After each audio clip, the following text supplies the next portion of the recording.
আসসালামু আলাইকুম। আমি মোহাম্মদ ইমাম হোসেন, বিল্ডিং ডিজাইন ডেভেলপমেন্ট কনসালটেন্সির পক্ষ থেকে সবাইকে জানাই সাদর সম্ভাষণ। আজকে আমরা ছাদ ঢালাইয়ের জন্য এসেছি লাকসাম নরপাটি। এখানে আজকে আমাদের 2 তলা ছাদ ঢালাই হচ্ছে। আমরা ঢালাইয়ের কাজটা প্রপারলি দেখার জন্য আসছিলাম।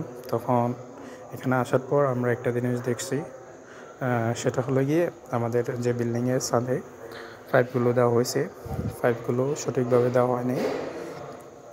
পাইপগুলো কারণ হয়েছে গিয়ে আমাদের বিমের মধ্যখান দিয়ে অনেকগুলো পাইপ লম্বালম্বিভাবে দেওয়া হয়েছে, যেটা কিনা কোনোভাবেই কাম্য নয়। এই বিষয়টা ইলেকট্রিশিয়ানকে ডেকে বোঝানো হচ্ছে আর কি, যে আপনি পাইপটা দিয়েছেন এটা একেবারেই গ্রহণযোগ্য না, পাইপটা কোনোভাবে এখান দিয়ে দেওয়া যাবে না।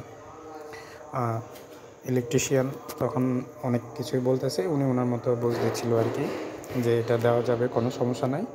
তখন আমি ওনাকে বিষয়টা বুঝে বলতেছিলাম আর কি, যে এখান থেকে পাইপটা দিলে কি হবে আর না দিলে কি হবে, এটা ওনাকে ভালোভাবে বোঝাচ্ছি আর কি। আশা করে উনি বিষয়টা বুঝতে পারছে। এখানে যে বোলটা করছে পাইপটা ভিতরে দিয়েছে, এটা দেখা যাচ্ছে না।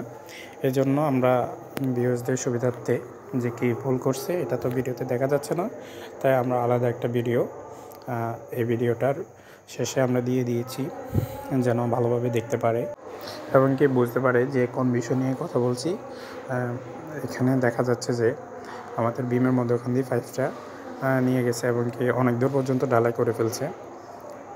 সুতরাং এই ভুল আর যেন ভবিষ্যতে কেউ না করে, এই জন্য আমরা এটা দিয়েছি। আশা করি সবাই এই ভিডিওটা থেকে এটা দেখার পরে সবাই হয়তো উপকৃত হতে পারবেন।